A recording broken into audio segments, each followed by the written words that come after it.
আসসালামু আলাইকুম আরহামতুল্লাহি ওবারাকাতুহ। সম্মানিত দর্শক মণ্ডলী, বাইতুল্লাহর তাওয়াফ শেষ করে শেষবারের মতো হজরে আসওয়াদকে চুম্বন দিয়ে এরপর মাকাম ইব্রাহিমের পেছনে 2 রাকাত নামাজ আদায় করার পরে জমজমের পানি পান করে প্রথম যেই কাজটা হবে এখন সাই করা। যত দ্রুত সাই করা যায় তত ভালো। নির্ধারিত সিঁড়ি বেয়ে এইভাবে সাফা পাহাড়ের এতটুকু উঁচুতে আসা, যেইখানে দাঁড়ালে সামনের দিকে তাকিয়ে বাবু সফা দিয়ে বাইতুল্লাহ শরীফকে দেখা যায়। ওই যে জুম করে আমরা দেখছি বাইতুল্লাহ শরীফকে, সামনে যদিও নির্মাণ কাজের আড়াল রয়েছে, এর ভেতর দিয়েও বাইতুল্লাহকে দেখা যাচ্ছে। তো এতটুকু উপরে উঠতে হবে। সম্মানিত দর্শক মণ্ডলী, আজকে আমরা আলোচনা করব সাফা থেকে মারওয়া, মারওয়া থেকে সাফা বিস্তারিত শিরোনামে কিভাবে সাই করতে হয় সেই ব্যাপারে আমরা আজকে আলোচনা করব।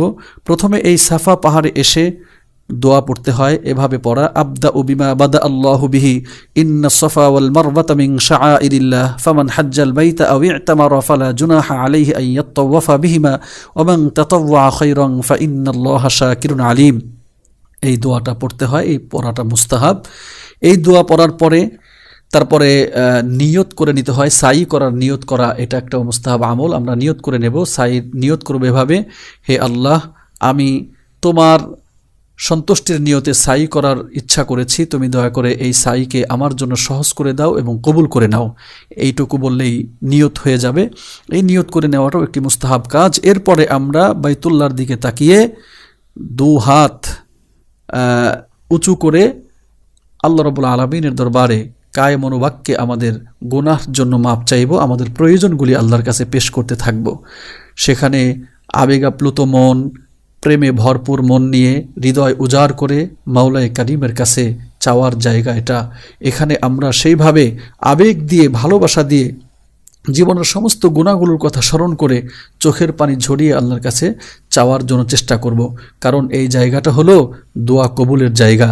এই জায়গা দোয়া কবুলের নির্ধারিত জায়গা। রাসূলুল্লাহ সাল্লাল্লাহু আলাইহি ওয়াসাল্লাম এখানে এসে এইভাবে দোয়া করেছেন। দোয়া করার পরে তারপরে আমরা জোর আওয়াজে 3 বার বলবো আলহামদুলিল্লাহ, আল্লাহু আকবার, লা ইলাহা ইল্লাল্লাহ। এই দোয়া 3 বার বলার সময় হাত অন্তত কাঁধ বরাবর উঁচু করা উত্তম।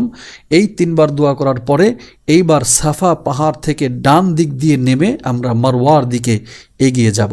আমরা দেখতে পাচ্ছি যারা সাই করছেন তারা ওই সাফা পাহাড় থেকে আস্তে আস্তে নেমে যাচ্ছেন এবং মারওয়ার দিকে এগিয়ে যাচ্ছেন।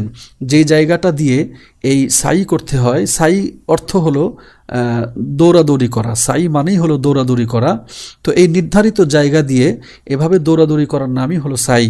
তো এই সাই যেখান দিয়ে করা হয় এই জায়গাটার নাম হলো মাসআ। এই মাসআটা